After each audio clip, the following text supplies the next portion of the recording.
নুহা বুঝলো মায়ের রাগ এখনো পড়েনি। নেমে এসে পাশে দাঁড়ালো, ওনার চেঁচে হেসে বলল, বাহ, শাড়িটাতে তোমাকে দারুণ লাগছে তো। কবে যেন নিয়েছিলে? আয়েশা জবাব দিলেন না, সরে এলেন কাছ থেকে। কাঁধ ব্যাগে ছাতা ভরতে ভরতে একবার হাত ঘড়ি দেখলেন। নুহার মুখে মেঘ ছড়ালো, অমনি মন খারাপ করে বলল, আম্মু এরকম করছো কেন, তাও একটা সামান্য ব্যাপার নিয়ে? আয়েশা তাকালেন, অবাক হয়ে বললেন, সামান্য? এটা তোমার কাছে সামান্য ব্যাপার নুহা? আমাকে কোনো রকম জিজ্ঞেস না করেই এত বড় একটা সিদ্ধান্ত নিয়েছো, আর বলছো সামান্য? নুহা মাথা নোয়ালো। তিনি বললেন, কখনো তোমাকে বকিনি, একমাত্র সন্তান বলে একরত্তি শাসনও করিনি। যখন যা চেয়েছো কষ্ট হলেও হাজির করেছি সামনে, যথেষ্ট স্বাধীনতাও দিয়েছি। এর মানে তো এই নয় যে তোমাকে লাইসেন্স দিয়েছি আমার বাসাটাকে আশ্রয়স্থল বানানোর। নুহা চোখ তুলে মৃদুবন্ধ অসহায় কণ্ঠে বলে, তাহলে কি করতাম আমি? কি করার ছিল বলতে পারো? তোমাকে তো সবই বলেছি। আমি ছাড়া পুষ্পিতার যাওয়ার আর কোনো জায়গা নেই আম্মু। তুমি... আয়েশা কথা আটকে দিয়ে বললেন, যাওয়ার জায়গা নেই বলে তার দায়িত্ব তুমি নিয়ে বসনি। আর সত্যিই তো, যে মেয়ে একটা গোটা রাত বাড়ির বাইরে কাটিয়ে আসে, সমাজ অবশ্যই তার চরিত্র নিয়ে কথা তুলবে। আমি তুমি আমরা যে কেউ হলেও উঠতো, এখানে ভুল তো কিছু নেই। তাহলে কেন সব জেনে শুনে ওরকম মেয়েকে আমার বাসায় রাখবো? তুমি কতক্ষণ থাকো বাইরে? কলেজে যাওয়া আসা ছাড়া কতটুকু সময়ই বা থেকেছো? বিট্টু মস্তানের ব্যাপারে আমি শুনেছি যা শোনার, হয়তো দেখিনি, কিন্তু বায়োডাটাতেই বোঝা যায় কে কিরকম। ওরকম বখাটের ছেলে পেলে এত রূপবতী মেয়ে নিয়ে এমনি এমনি ছেড়ে দেয় না নুহা। নুহা 2 সেকেন্ড জ্বরের ন্যায় চেয়ে রইলেন মায়ের দিকে। পরপর শান্ত দৃঢ় কণ্ঠে বলল, আমি ওসব জানি না। পুষ্পিতা বলেছে ওর সাথে কিছু হয়নি, এর মানে আমি বিশ্বাস করি ওর সাথে কিছুই হয়নি, তাতে যে যাই বলুক না কেন। বন্ধুর প্রতি এমন অতিরিক্ত বিশ্বাস দেখে আয়েশা বিস্মিত না হয়ে পারলেন না, বললেন, বাহ, তাহলে তো আমার আর কিছু বলারই থাকলো না। শুনে রাখো, এই জল কিন্তু খুব সহজে মুছবে না। তুমি আমার মেয়ে, আমি কি তোমার খারাপ চাইবো? তোমার মন বলছে বিট্টু তার দলবল নিয়ে পুষ্পিতার জন্য এ বাড়িতে হানা দেবেই। ওদের মধ্যে নিশ্চয়ই কিছু আছে। আমিও সারাদিন অফিসে থাকি, ওরা ভালো ছেলে নয়। মাস থেকে শুধু শুধু নিচে বিপদে পড়বে কেন? নুহা নম্র কণ্ঠে প্রতিবাদ করল। এরকম কিছুই হবে না, তুমি বেশি বেশি ভাবছো। আয়েশা 2 ভ্রু উচালেন। ও তাই? আচ্ছা ঠিক আছে, মস্তানটার কথা বাদ দিলাম, কিন্তু গত 3 দিন ধরে যা সব হচ্ছে তার খোঁজ কি তুমি রাখো? এই তো গতকাল যখন ফিরছিলাম, নিচতলার মহিলা ইনিয়ে বিনিয়ে পুষ্পিতার জন্য তার ভাইয়ের সম্বন্ধের প্রস্তাব রেখেছিলেন। কত কিছু বলে কাটিয়েছি সেটা আমি জানি। এমন ঝামেলায় কেন পড়বো? এসব তো আমার সামলানোর কথা নয়। আর এরকম যে রোজ হবে না তার কি নিশ্চয়তা? সুন্দরী মেয়ে দেখলে প্রতিবেশীরা এরকম একটু আধটু করে আম্মু। আমার গায়ের রং তো পুষ্পিতার মতো উজ্জ্বল না, তাও কত বিয়ের প্রস্তাব পাওনি তুমি, তখন সামলাতে না? নুহা 2 পা এগিয়ে এলো, তারপর মোলায়েম কণ্ঠে বলল, পুষ্পিতার তো মা নেই আম্মু, তোমারও আরেকটা সন্তান নেই, ওকে নিজের মেয়ে বানালে হয় না? আয়েশা কড়া কণ্ঠে বললেন, ফিল্মি ডায়লগ বাদ দাও নুহা, ভালো কথা বলছি শোনো। পুষ্পিতাকে কোনো গার্লস হোম বা হোস্টেলে রেখে এসো, দরকার পড়লে আমি নিজে সব ব্যবস্থা করে দেব, প্রয়োজনে ওর খরচও চালাবো। কিন্তু এইভাবে ওকে ফ্ল্যাটে রাখা আমি নিরাপদ মনে করছি না। আমার জায়গায় তুমি থাকলে তুমিও করতে না। তারপর মেয়ের মাথায় হাত রেখে বললেন, কালোকে একটা ভালো দেখে হোস্টেলে রেখে আসি। নুহা সঙ্গে সঙ্গে মায়ের হাতটা নামিয়ে দেয়, চড়া কণ্ঠে বিরোধিতা জানায়, না, পুষ্পিতা কোথাও যাবে না। ও তো এখানে আসতেই চায়নি, আমি জোর করে এনেছিলাম। আমি আমার বাবার মেয়ে, কথার খেলাপ আমি করবো না আম্মু। পুষ্পিতা নিজের পায়ে না দাঁড়ানো অবধি ওকে আমি কোথাও যেতে দেব না। তুমি বেশি আপত্তি করলে আমিও ওর সাথে চলে যাব। আয়েশা হতবাক রেগে মেগে বললেন, যে মেয়েকে তার নিজের লোকেরা বাড়িতে রাখেনি তাড়িয়ে দিয়েছে, তার প্রতি তোমার এত দরদের কোনো মানেই হয় না। আর আমি কেন ওকে আমার বাসায় রাখতে যাবো বলতে পারো? পুষ্পিতা আমার বেস্ট ফ্রেন্ড, আর তুমি আমার মা। আমার বেস্ট ফ্রেন্ডের প্রতি আমার দায়িত্ব আছে, যেমন তোমারও আমার প্রতি দায়িত্ব আছে। আমার কথার খেলাপ মানে তোমারই অসম্মান। তবে আমি জানি তুমি বিট্টু মস্তানের কথা শুনেই এত ভয় পাচ্ছ, না হলে আমার মা তো এরকম নয়। তার মন আমার থেকেও বড়। পুষ্পিতাকে কত আদর করতে, একটা সামান্য ঘটনায় সেসব শেষ হতে পারেই না। আয়েশা রহমান ব্যর্থ চোখে চাইলেন যুক্তি দেওয়ার জন্য, যুৎসই জবাব এলো না জিবে। নুহাজি গুছিয়ে তাকে দমিয়ে দিল, পরিষ্কার বুঝলেন। অসহ ভঙ্গিতে বললেন, যা খুশি করো, আমি এসবের মধ্যে নেই, কিছু বলবো না আর। বলতে বলতে কাঁধে ব্যাগ ঝোলালেন তিনি। নুহা ঠোঁট চেপে হেসে বলল, কিন্তু তুমি আমাকে কিছু বললেই আমি বাবার কাছে বলে দেবো। তাকে নালিশ ঠুকবো যে আম্মু আমাকে এখন আর আগের মতো ভালোবাসে না, আমার কথাও শোনে না, বাবা নেই বলে আমার সাথে রুড বিহেভ করে। আয়েশা পেছন ফিরলেন, চোখ পাকিয়ে বললেন, সব সময় বাবাকে টেনে ইমোশনাল ব্ল্যাকমেইল করবে না, বলেছি তো যা খুশি করো। যখন একটা বিপদে পড়বে তখন সবার আগে মাকেই খুঁজবে। নুহা অমনি দুহাতে জড়িয়ে ধরল ওনাকে, আদুরে কণ্ঠে বলল, তা তো খুঁজবই, মা ছাড়া আমার আর আছেটাকে। আয়েশা নিভে এলেন। নিভে গেল তার সমস্ত তেজ। মেয়ের হাসি হাসি মুখ বিবর দেখে এক লহমায় শান্ত হলো ভেতরটা। মাতৃত্বের নিকট বরাবরই পরাজিত তিনি কণ্ঠ কোমল করে বললেন, আরেকবার ভেবে দেখো, অন্য সময় হলে আমি বলতাম না, কিন্তু যেখানে এমন গুন্ডা মস্তানদের ব্যাপার জড়িত। নুহা ততোধিক নিশ্চিন্ত কণ্ঠে বলল, আম্মু এসব নিয়ে একদম ভেবো না তো। পুষ্পিতাকে আমি চিনি, কিছু হলে ও আমার কাছে আড়াল করতো না। তুমি এখন যাও, দেরি হয়ে যাচ্ছে। তারপর দেয়াল ঘড়ি দেখে ভ্রু কপালে তুলে বলল, এই দেখেছো, 9:50 বেজে গেছে, এখন 10 মিনিটে যেতে পারবে? আয়েশা বুঝলেন কথা বাড়িয়ে লাভ নেই, নুহা আর শুনবে না। কেন যেন জোরও করতে পারেন না মেয়েটাকে। বাপের আদরের কন্যা ছিল, হঠাৎ সে নেই। কিছু বললেই ভাবে মায়ের আদর কমে গিয়েছে, চোখে জলের ঝর্ণা নামায়, অভিমান করে না খেয়ে থাকে। ভদ্রমহিলার বক্ষপট বিফল শ্বাসে ওঠানামা করল। কক্ষ ছাড়লেন নিরুত্তর। বাইরে আসতেই সামনে পড়ল পুষ্পিতা। কিছু থমকালেন তিনি, তাকালেন ভালো করে। বৃত্তাকার শুভ্র লতার মতো একটি মায়াবী মুখ চোখ জুড়িয়ে দিল কেমন। পুষ্পিতা ওড়না দিয়ে ঘাম মুছল, গলার হাতের লাঞ্চ ব্যাগটা এগিয়ে দিয়ে বলল, আন্টি আপনার খাবার। আয়েশা অবাক হলেন। তুমি বানিয়েছো? না না না, বুয়া বানিয়ে রেখে গিয়েছে। আপনি ব্যস্ততায় সময় পাচ্ছিলেন না, তাই আমি গুছিয়ে আনলাম।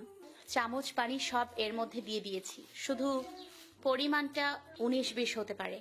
পুষ্পিতার ঠোঁট জুড়ে সপ্রতিভ সরল হাসি, টানা টানা চঞ্চল দৃষ্টি। অমন সাংঘাতিক দিনগুলো যে পেছনে ফেলে এলো কোনোরূপ চিহ্নই নেই তার। আয়েশার নরম হৃদয়খানা নির্নিমেষ গলে যায়। আর যাই হোক, মেয়েটা লক্ষ্মীমন্ত, আজ তো প্রথম দেখছেন না।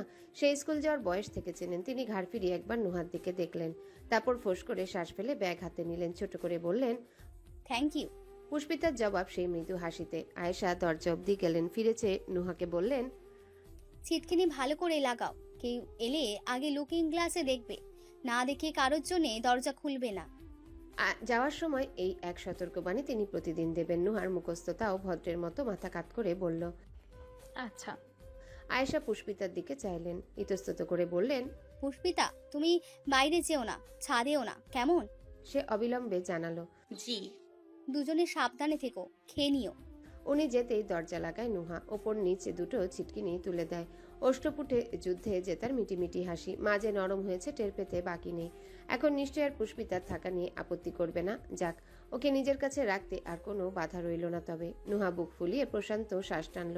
হাসি মুখে ফিরলেও পুষ্পিতার মলিন মুখশ্রী মুছে নিল সেটুকু। তার উদাস অন্যমনস্ক চাহনি মেঝের উপর। এতক্ষণ যে হাসছিল তার লেশ মাত্র নেই। নুহা দুধারে মাথা নেড়ে এগিয়ে এলো কাছে, কাঁধে হাত রাখতেই নড়ে উঠল পুষ্পিতা। ওকে দেখেই পুনর্বার অধর টেনে হাসল। কৃত্রিম এই হাস্যবদন, মন খারাপ লুকানোর নিরর্থক প্রয়াস। নুহা ভনিতাহীন বলে বসল, এত হেসে কাকে বোকা বানাচ্ছিস আমাকে? পুষ্পিতা ব্যস্ত হয়ে বলতে নেয়। কই, আমি তো। নুহা বাধা দেয়, ফটাফট প্রশ্ন করে, আম্মুর সব কথা শুনেছিস তাই তো? পুষ্পিতা থামলো, কাঁপলো ঠোঁট দুটো, বড় বড় বিষণ্ণ নেত্রদয়ের সাথে চিবুকে সে গলায় ঠেকে। সে বলল, তাহলে আর কষ্ট পেয়েছিস কিনা জিজ্ঞেস করে লাভ নেই, পেয়েছিস জানি। পুষ্পিতা মৃদু কণ্ঠে বলল, পাইনি, আমার অভ্যেস আছে এসবের। ছোট থেকে যা যা শুনে বড় হয়েছি তার কাছে আন্টির কথাগুলো কিছুই না।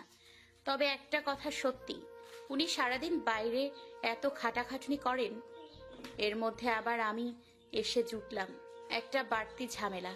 নুহা চোখ রাঙিয়ে ধমক দিল, চুপ কর, একদম তোর ওই আলু মার্কা খালুর মতো কথা বলবি না। আম্মু কিন্তু একেবারেই ওভাবে বলতে চাইনি। আসলে হয়েছে কি, উনি ভয় পাচ্ছেন। তুই এত সুন্দর, এলাকার ছেলেরা যদি তোকে দেখে দরজা জানালা ভেঙে ঘরে ঢুকে যায়, কি হবে বলতো? নাক মুখ কুচকে চাইল পুষ্পিতা। নুহা দুষ্টু হেসে চোখ টিপতেই বিরক্ত গলায় বলল।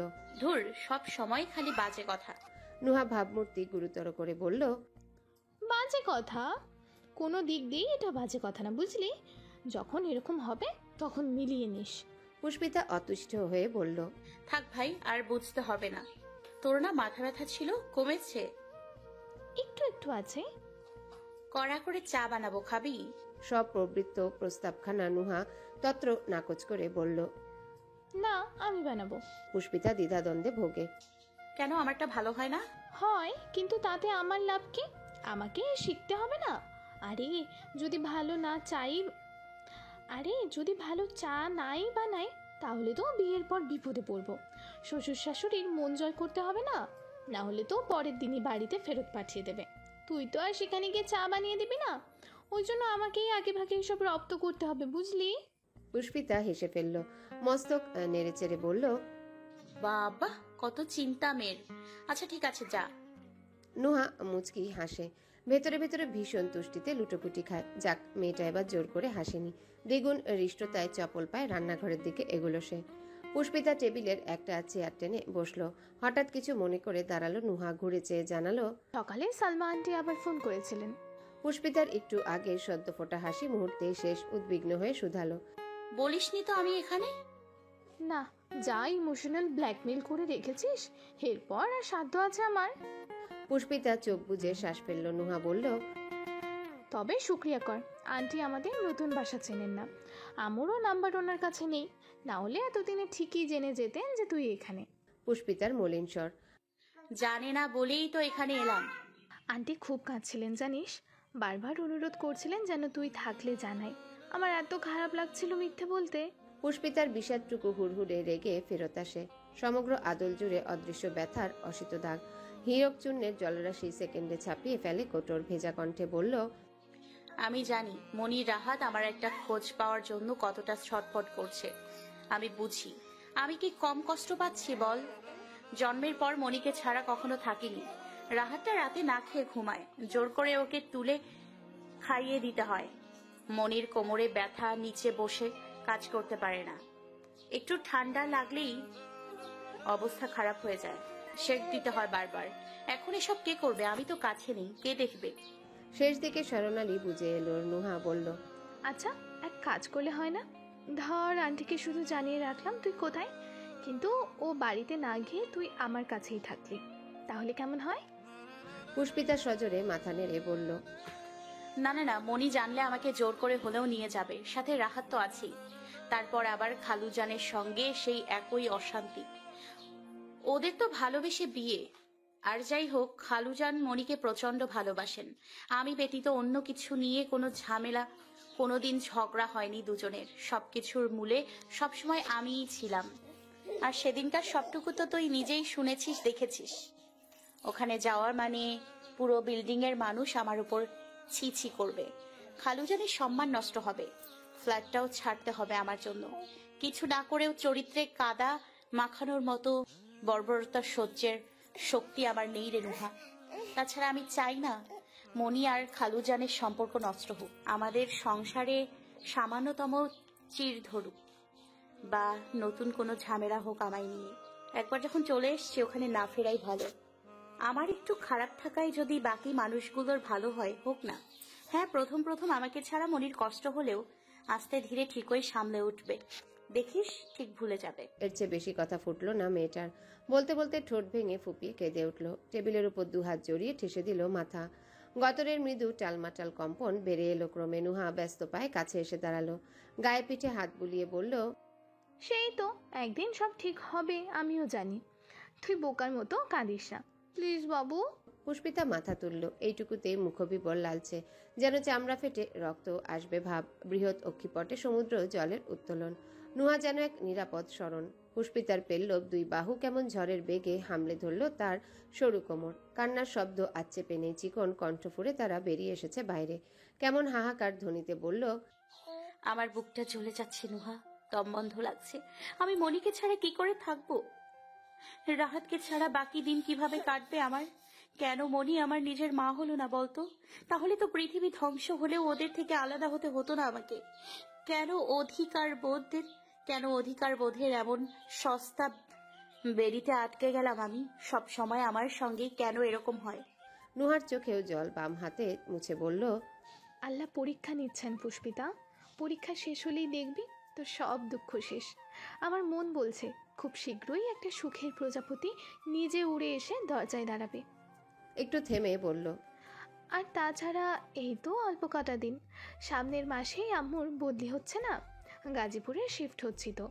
তারপর একটা নতুন জায়গায় যাব আমরা, নতুন করে কত মানুষকে চিনব, ভার্সিটিতে ভর্তি হব, পড়াশোনায় আবার ব্যস্ত হলে তুইও ঠিক নিজেকে সামলাতে পারবি।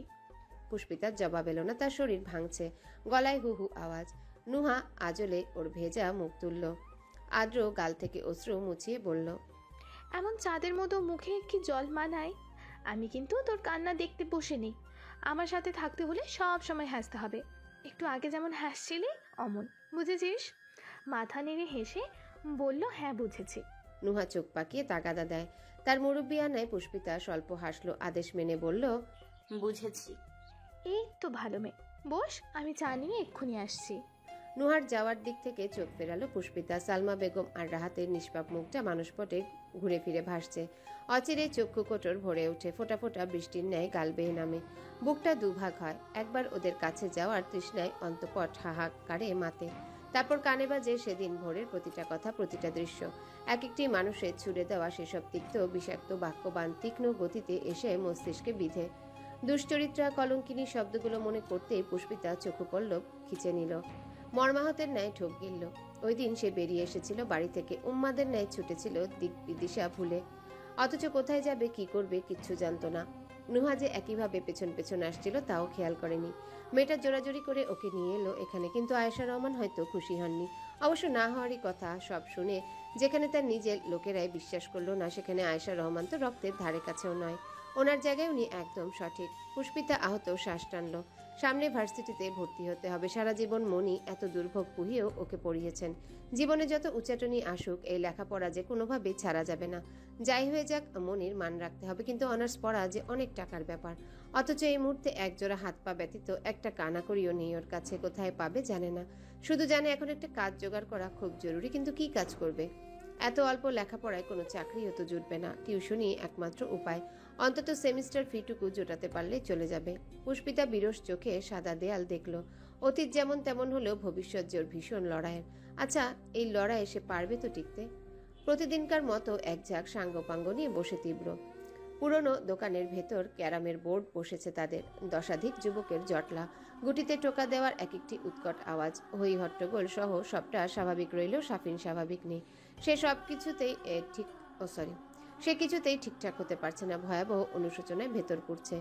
এমন উত্তক মেজাজে বন্ধুদের সাথে খেলতেও বসেনি, কিন্তু এরকম কখনো হয়নি। কত লোককে মারলো, দোকান ভাঙলো, অকারণে বিপদে ফেলে নাকানি চুবানি খাওয়ালো, তাও এরূপ খারাপ লাগেনি।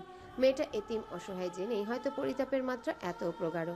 সাফিন আর চোখে একবার তীব্রকে দেখলো। অগোছালো সোনালি চুলের ছেলেটা কি মাত্রাতিরিক্ত নিরুত্তাপ। বরাবরের মতোই অধর ঝলসে দিচ্ছে এক টুকরো আগুনে। চোখে মুখে ধীর লহরী। সাফিন আশ্চর্য না হয়ে পারছে না, তীব্র এত ঠান্ডাভাবে বসে কি করে। গতকাল যেই কাণ্ড ঘটিয়ে এসেছে, বাবারে বাবা। আপাতত কয়েক মাস পাড়া সরব থাকবে এই নিয়ে, অথচ দেখো তার নিজের অবস্থা। যেন সব ভাবনা ওর একার। তীব্রর মতো নিরুৎসাহিত চেহারার এই টাইট গাম্ভীর্য, এসব ওর কেন নেই? সাফিনের ধৈর্যের ভাত ভাঙে। চুপ থাকা দুরহ লাগে, আর এক দণ্ড এভাবে বসে থাকা অসম্ভব। জোরালো উসখুস সমেত তীব্রর কাছে এসে থামলো সে। রয়ে শয়ে বলল, কথা বলবো। তীব্র স্ট্রাইকে টোকা দেয়। সাদা গুটিটা রকেট বেগে গড়িয়ে পকেটে ঢুকে জানতে চায়। কি? তার চিন্তিত কণ্ঠের বান ছুটল। পুষ্পিতা মেয়েটা কোথায় গেল? কোথায় গেল সেটা কি আমি জেনে বসে আছি? তুই যেখানে আমিও সেখানে। কর্কশ কণ্ঠটায় দমে যায় সাফিন। মিনমিন করে বলে, না তা ঠিক আছে, আসলে আমার এত খারাপ লাগছে কাল থেকে, রাতে ঘুমও হয়নি। মুশফিক ফোড়ন কেটে বলল, তা হবে কি করে? রূপসী মেয়ের চ্যাপ্টার বলে কথা। সাফিন চেতে বলল, চুপ শালা, মানছি আমি খারাপ, কিন্তু এতটাও নয়। তীব্র বলল, তাহলে সর এখন, খেলছি, বিরক্ত করিস না।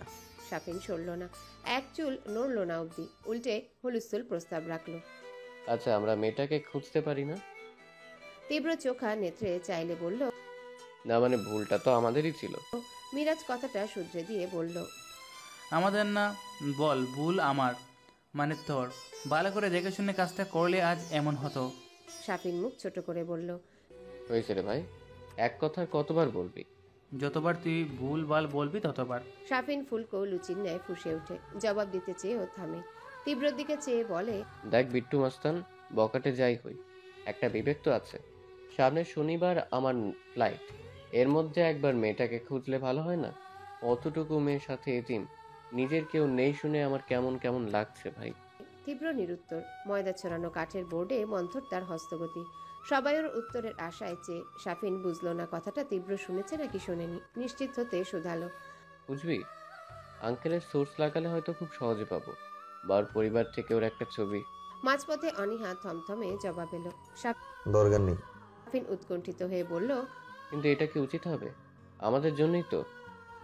উচিত অনুচিত নিয়ে মাস্তানরা ভাবে না। কাল যা করেছি ওটাই অনেক বেশি। তাছাড়া তোর ইচ্ছে করলে তুই খোঁজ, আবার সময় নেই। পরপর গোলাকার স্ট্রাইক ঠেলে দিল সে। দরজা অবধি যেতেই মিরাজ বলল। কিরে, খেলবি না? কই যাস? তীব্র জিপে উঠেছে, যেতে যেতে ক্ষুদ্র জবাব দিল। কাজ আছে। তার ছুটে যাওয়া লাল জিপের দিকে চেয়ে রইল সাফিন। এই ভর দুপুরে ওর কি কাজ মাথায় ঢোকেনি। এমনিতে তো মন্ত্রীর কল না এলে আড্ডা রেখে নড়ে না। সে চসূচক শব্দ করলো। তীব্র না চাইলে এত বড় শহরে একটা মেয়েকে ও একা খুঁজবে কিভাবে? না আছে দলবল, না আছে ক্ষমতাধর বাপ। কিন্তু একটা বিষয় নিয়ে বিস্মিত সাফিন। গতকালের পর তো ধরেই নিয়েছিল তীব্র নিজ উদ্যোগে পুষ্পিতাকে খুঁজতে নামবে, নিজে না নামুক অন্তত কিছু একটা করবে এই নিয়ে। এখন তো রীতিমতো ধারণার পাশায় উল্টে গেল তার। মুশফিক ওর কালো মুখ লক্ষ্য করে বলল। আমাদের নতুন মন খারাপ করে লাভ নেই। আমাদের মন খারাপ করে লাভ নেই, বুঝলি? বিট্টু যখন চায় না এসবে জড়াতে, তখন বাদ দে। আর ঠিকই তো, কাল যে অত কিছু করলো ওইসব কয়জন করবে? মিরাজ ভাবুক কণ্ঠে বলল। কিন্তু ওকে ওসব রাহাতের জন্য করেছিল নাকি অন্য কিছু? তোদের কি মনে হয়? বাকিরাও চিন্তায় পড়ল এবার। সত্যিই তো, তীব্রর ওসব করার কারণ কি শুধুই রাহাত? খোরশেদুল পরিশ্রান্ত ভঙ্গিতে বসার ঘরের কেদারায় বসলেন, চোখে মুখে অপার ক্লান্তি। সবেমাত্র হাসপাতাল থেকে ফিরলেন, বিকেলে আবার অফিসে হাজিরা যেতে হবে। ওদিকে ক্যাটারিং এর বাকি টাকাও দেওয়া দরকার। কখন না কখন লোক পাঠায় তারা। এই বয়সে এত ছুটাছুটি শরীরে আর সইছে না। গতকাল থেকে একটা না একটা বিপর্যয় নেমে আসছে কাঁধে। সব তো ভালোই চলছিল, একমাত্র মেয়ের বিয়ে অনুষ্ঠান, পুষ্পিতার বিদায় হওয়া। মাঝখান থেকে ওই অভদ্রগুলো এসেই সব কেমন বানচাল করে দিয়েছে। কাল সবার সামনে মিথিলাকে রেখে চলে গিয়েছে পলাশ। প্রথমে তিনি ভেবেছিলেন রাগ করেছে, মাথা ঠান্ডা হলে নিজেই ফিরবে। কিন্তু সেই ছেলে ফেরেনি, এমনকি ফোন অবধি ধরছে না। এদিকে সমস্ত বিল্ডিংয়ে লোকজন মিথিলাকে কটু কথা শোনাতে ব্যস্ত। দেখছেও বাঁকা তুচ্ছ চোখে। তার উপর স্বামীর অমনভাবে রেখে যাওয়ায় হাসি ঠাট্টায় সুবিধা হয়েছে ওনাদের। সালমা বেগমের প্রেশার হাই, ভোরের দিকে ওয়াশরুমে গিয়ে পা পিছলে পড়েছেন।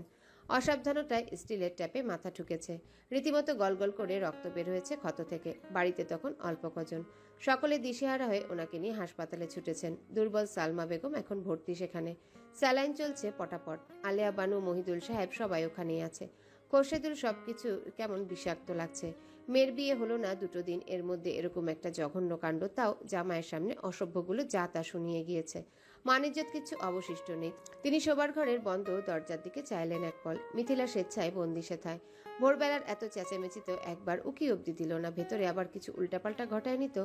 যা সবকিছুর সম্মুখীন হয়েছে মেয়েটা, বিপন্ন হয়ে কিছু করে না বসে। খোরশেদুলের বুক কাঁপে, মস্তিষ্কে শিরা লাফাতেই ত্রস্ত এগুলেন ওই ঘরের দিকে। রাহাত হাত মুখ ধুয়েছে, কেবল বাবার সাথেই এসেছে বাড়িতে। আচমকা মনে পড়ল বারান্দার চারাগুলোতে 2 দিন পানি দেওয়া হয় না। পুষ্পিতা নিয়ম করে যত্ন নিত সেসবের। সে দ্রুত প্লাস্টিকের মগে পানি ভরল, দুরন্ত ছুটল বসার ঘরের দিকে। এসে দেখল 2 দিনেই কেমন নেতিয়ে পড়েছে পাতাগুলো। পুরনো সতেজ ভাবটা কম হবে না? তার ছোট পুনেই যে। সে সযত্নে সবগুলোতে পানি ঢালে। আকস্মিক রাস্তা হতে উৎকট শব্দে হর্ন বাজল গাড়ির। একেবারে জায়গায় বেশ কয়েকবার। না চাইতেও ছেলেটার মনোনিবেশ ঘুরে যায় সেদিকে। সহজভাবে চাইলেও উন্মুক্ত জিপে বসা তীব্রকে দেখে দৃষ্টিযুগল প্রকট হয়ে আসে। তীব্র হাত নাড়ল, ইশারায় নেমে আসতে বোঝালো ওকে। আর কে পায়। মগ গাছ পানি ফেলে রেখেই দৌড় লাগালো রাহাত। ধূপধাপ আওয়াজে খোরশেদুল ফিরে চাইলেন। ছেলের চপলতা দেখে শুধালেন, কোথায় যাচ্ছ? রাহাত বিলম্বহীন গড়গড় করে বলল, গাছে পানি দিতে গিয়ে মগটা নিচে পড়েছে আব্বু, নিয়ে আসি। যাও। রাহাত বেরিয়ে গেল দৌড় খুলে। খোরশেদুল এই সামান্য ব্যাপার নিয়ে ভাবলেন না, দুশ্চিন্তাগ্রস্ত মেজাজে নিজের কাজে এগুলেন। তীব্র জিপ দালানের একটু সামনে নিয়ে থামিয়েছে যাতে হুট করে রাহাতের পরিবারের কেউ না দেখে ফেলে। দেখলে অবশ্য ওর কিছু হবে না, ছোট ছেলেটা ভুগবে। রাহাত যেন হাওয়ার বেগে এলো, গাড়ির কাছে এসে থামলো, হাঁপাতে হাঁপাতে বলল। আপনি? তীব্র সিটের নিচ থেকে জলের বোতল নিয়ে এগিয়ে দেয়। রাহাত মাথা নাড়ল দুদিকে, বোঝালো লাগবে না। সে রেখে দিল আগের স্থানে। রাহাত একই প্রশ্ন আবারও করলো, উত্তেজিত সে। ভাইয়া, আপনি এখন এখানে? তীব্র ভ্রু উঁচিয়ে শুধালো। ছোট বুকে ফেরত চাই। ক্ষুদ্র চেহারা সবটুকু ঝলকে উঠল সবেগে, প্রত্যাশার কিরণ প্রতি পরতে ছড়ালো। বিদ্যুৎ গতিতে ঘাড় ঝাঁকালো রাহাত। চাই মানে? 100 বার চাই। তীব্র দরজা খুলে দিল। বসো। আপনি কি আপুর খোঁজ পেয়েছেন ভাইয়া? ভারী কণ্ঠের শান্ত উত্তর। ওঠো বলছি। বিভ্রান্ত রাহাত উঠে বসলো। তীব্র হুইল ঘোরাতে ঘোরাতে বলল। তোমার আপুর কলেজ চেনো? না। নাম জানো? হ্যাঁ। রাহাত সারাটা পথ ছটফট করলো, ব্যগ্র চিত্তে বসে থাকা কঠিন। তীব্র কোথায় নিয়ে যাচ্ছে কিচ্ছু জানে না, শুধু চাইছে গেলেই যেন পুষ্পিতাকে পায়।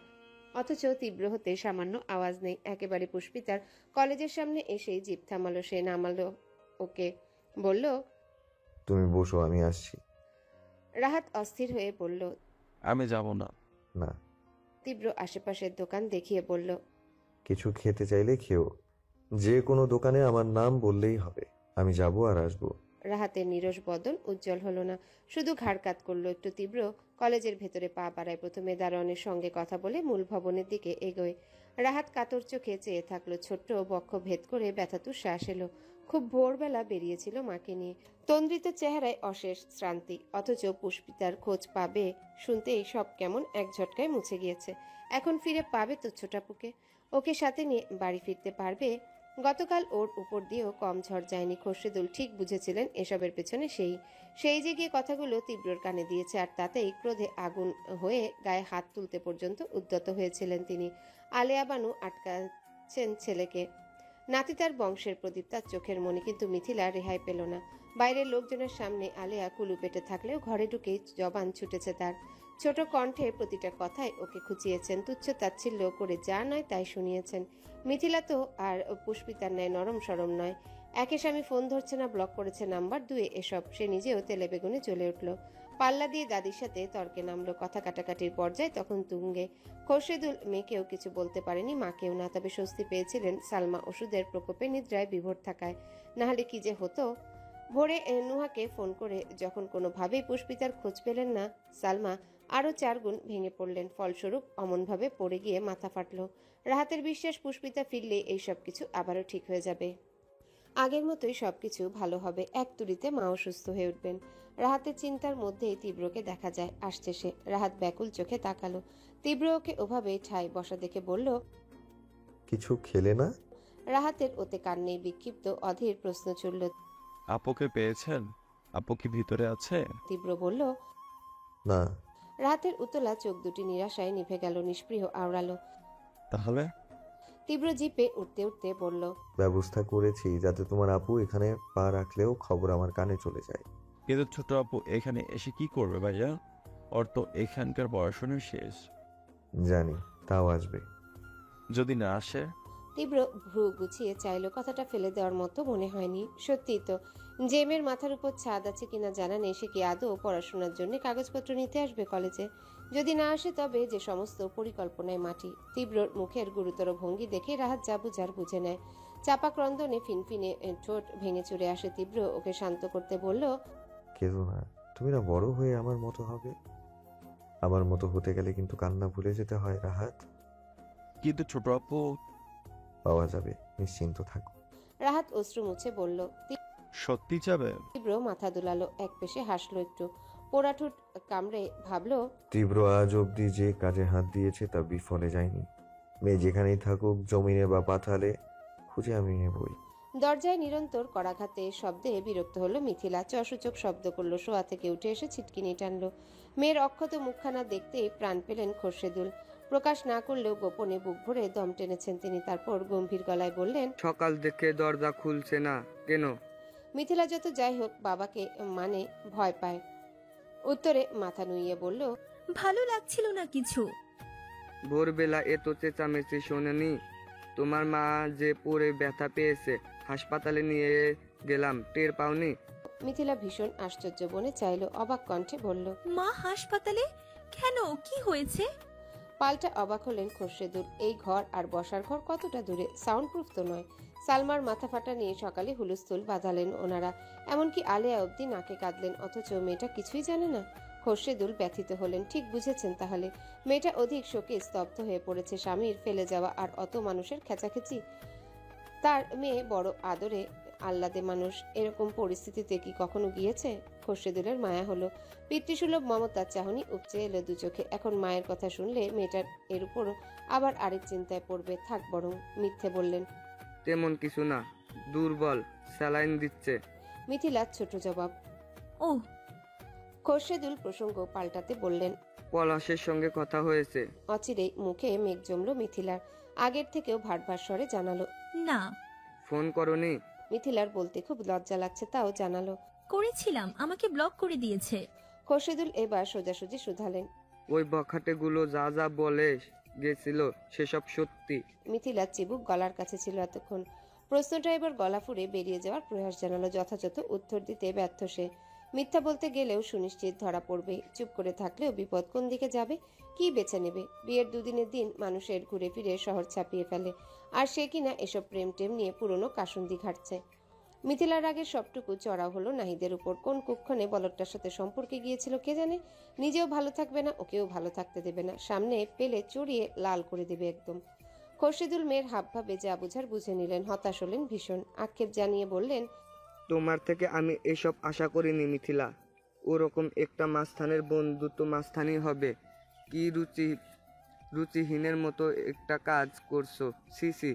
আজ সব মান ইজ্জত এইভাবে জ্বলে ডুবলো আমার। মিথিলা আর্ত চোখে তাকায়, ভেজা স্বরে বলে। আব্বু প্লিজ, এ নিয়ে কাল থেকে সবার উল্টাপাল্টা কথা শুনেছি, অন্তত তুমি এসব বলো না। খোরশেদুল লম্বা শ্বাস ছাড়লেন, বললেন। ঠিক আছে, ব্লান্ডার যা করার তো করেই ফেলেছো, এখন কিভাবে কি ঠিক করবে কিছু ভাবলে? মিথিলা কালো চেহারায় দুপাশে মাথা নাড়ালো। সে কাল থেকে ভেবেছে, কিন্তু কোনো সুরাহা করতে পারেনি। পলাশ এত শক্ত মানুষ, ঠিক কি বলে ওকে বাগে আনা যাবে মস্তিষ্কে ধারালো বুদ্ধিটা কোনো মতেই আসেনি। খোরশেদুল বললেন। তাহলে আমি যা বলছি শোনো, পলাশের সঙ্গে যোগাযোগের চেষ্টা করো, হাল ছেড়ো না, চেষ্টা করতেই থাকো। তোমার নাম্বার ব্লক করলে অন্য নাম্বার থেকে কল দাও। এভাবে বিয়ের পরের দিন বউ ফেলে রাখা তো ভালো কথা নয়, তাও একটা নর্মাল ইস্যু নিয়ে এটা রিকোয়েস্ট করবে কেন? মিথিলা দুঃখ ভরাক্রান্ত কণ্ঠে বলল। ও মনে হয় আর আমাকে ফিরিয়ে নেবে না আব্বু। খোরশেদুল শক্ত কণ্ঠে বললেন। এত রিয়াক্ট করবে কেন? ফিরিয়ে নেবে না বললেই হলো। এটা কি মগের মূল্য পেয়েছে? আইন কানুনও একটা আছে, ভালোই ভালোই আসতে বলো, নাহলে আমিও অন্য ব্যবস্থা নেব। গজগজ ক্রোধ ঝেড়ে চলে গেলেন তিনি, কিন্তু মিথিলার নিভু নেত্র জলজল করে উঠল। দপদপ করে সাড়া দিল মস্তিষ্কের প্রতিটা কোষ। এই তো উপায় পেয়ে গেছে। এতটা সময় ভেবে ভেবেও যা উদ্ধার করতে পারেনি, বাবার এক কথায় তা নিজে থেকেই হানা দিল এক্ষুনি। মিথিলা ত্রস্ত দৌড় চাপল, বিছানা থেকে ফোন হাতে তুলল, ঝটপট কল লাগালো পলাশ লেখা নাম্বারে। তবে ব্লক লিস্টে থেকে নাম্বারটা তখনও সরায়নি পলাশ। মিথিলা নাক ফুলে স্ক্রিনে চোখ বোলায়। ঠিক আছে, কোনো ব্যাপার না, কিভাবে ব্লক ছোটাতে হয় ভালো করে জানা আছে ওর। মিথিলা তৎপর হস্তে গোটা গোটা মেসেজ টাইপ করে পাঠালো। তুমি কি ফোন ধরবে নাকি আমি কোনো স্টেপ নিতে বাধ্য হব পলাশ? আর যেরকম ভাবছি তেমনটা করলে সেটা অবশ্যই তোমার জন্য সুখের হবে না? তারপর অপেক্ষা করলো উত্তরের। ডোজে কাজ হবে কিনা চিন্তিত সে। পুরো 4 মিনিট ফোন হাতে নিয়ে পাইচারি করার মধ্যে স্ক্রিন জ্বলে উঠল। পলাশ কল ব্যাক করেছে। ক্রুড়ো হাসলো মিথিলা। রিসিভ করে কানে গুজতেই ওপাশ থেকে শশব্যস্ত প্রশ্ন এলো। স্টাফ নেবে মানে? কি বলতে চাচ্ছ তুমি? তুমি যা বুঝেছো তাই। আমি কি বুঝবো? তোমার থেকে শুনতে চাই। সেসব পরে শোনাচ্ছি, আগে তুমি বলো, এভাবে আমাকে এখানে রেখে যাওয়ার মানে কি? মানে কি আবার? বলেই এলাম, তোমার মতো লোভী গুন্ডা গিটার মেয়ের আমার ঘরে কোনো জায়গা নেই। সবই তো শুনেছি, কি বাধায় করার রেকর্ড তোমার। এত মানুষের মধ্যে আমার মান সম্মান জাস্ট ধুলোয় মিশিয়ে দিয়েছো তুমি। মিথিলা তেতে ওঠে। পলাশ একদম ফালতু কথা বলবে না। বিয়ের আগে সবারই কম বেশি সব থাকে, তোমার নেই মনে হয়? খোঁজ নিলে দেখা যাবে তোমার রেকর্ড আমার থেকেও সুন্দর। কাঠখোট্টা জবাব দিল। আমার এরকম ফালতু ক্যারেক্টার নয়। মিথিলা ফুঁসে বলল, চুপ করো। 2-4টি প্রেম এ যুগের খুব কমন ব্যাপার, এসব নিয়ে তুমি আমার চরিত্র মাপতে পারো না। তারপর চোখ বুজে শ্বাস নিয়ে নিজেকে শান্ত করে বলল, আচ্ছা বেশ, এত কথার দরকার নেই। আমি যা বলছি এখন তাই শোনো। চুপচাপ ভদ্র ছেলের মতো এসে আমাকে নিয়ে যাও। পলাশের জবাব আসে, মাথা খারাপ নাকি? শোনোনি কি বললাম? তোমাকে আমি ফিরিয়ে নিচ্ছি না। মিথিলা ভ্রু উচালো। আচ্ছা বেশ, নিতে হবে না। আমি বরং থানায় গিয়ে একটা মামলা ঠুকে আসি। বলি যে আমার স্বামী বিয়ের পরদিন বিনা কারণে আমাকে বাপের বাড়ি ফেলে গিয়েছে, কারণ সে অন্য নারীর সঙ্গে পরকীয়া সম্পর্কে লিপ্ত। যা বলবো যে আমার বাবা যৌতুক দিতে চাননি দেখে নারাজ হয়েছে। পলাশ বিস্ময়ে হা হয়ে বলল, হোয়াটস রাবিশ! আমি এরকম কিছু করিনি। তাছাড়া প্রমাণ কি এসবের? তাহলে আমি বিয়ের আগে যা যা করলাম তোমার কাছে সেসবের প্রমাণ কোথায়? তুমি বা আমাকে অযথা ব্লেম কেন করছো? তাও কি এসে কিনা বলে গেল সে নিয়ে? শোনো পলাশ, 100টা বয়ফ্রেন্ডের সাথে ব্রেকআপ করলেও আইনে কিন্তু শাস্তি নেই, কিন্তু বিয়ের পর অহেতুক নিজের বউকে রেখে গেলে ফেরত না দিতে চাইলে আইনে কিন্তু এর শাস্তি অনেক ভয়াবহ। অন্তত মামলা চক করে ইঞ্জিনিয়ারিং করা ছুটে যাবে তোমার। আর বিদেশ যাওয়ার কথা তো বাদই দিলাম, এখন তোমার একার সম্মান যাচ্ছে, তখন তোমার পুরো পরিবারের সম্মান কোথায় যাবে ভাবতে পারছো? তুমি কি আমাকে ভয় দেখাচ্ছ? মিথিলা ভনিতাহীন বলল, দেখাচ্ছি। আর তুমি নিতে না এলে কাজটা আমিও করব। তুমি আমাকে চেনো না। এখন বলো তুমি কি করতে চাও? ভালোই ভালোই আমাকে নিয়ে সংসার করবে, নাকি নিছক এসব ঝামেলায় জড়াবে? ওপাশে তৎক্ষণাৎ নীরবতা নামলো, কপালে ভাঁজ পড়ল মিথিলার। দুদিনের আলাপে পলাশকে অত ভালো সে আয়ত্ত করতে পারেনি, তাই এখন ওর মতিগতি নিয়ে শঙ্কিত। কিন্তু পলাশ একটু চুপ থেকে বলল, ঠিক আছে, বিকেল আসবো। মিথিলার মিইয়ে থাকা অনুচিন্তিত মুখখানা চকচক করে উঠল। স্ফূর্ত চিত্তে বলল, ঠিক আছে, রাখছি। পলাশ লাইন কাটলো। মিথিলা বিজয়ীর হাসলো বুক ফুলিয়ে।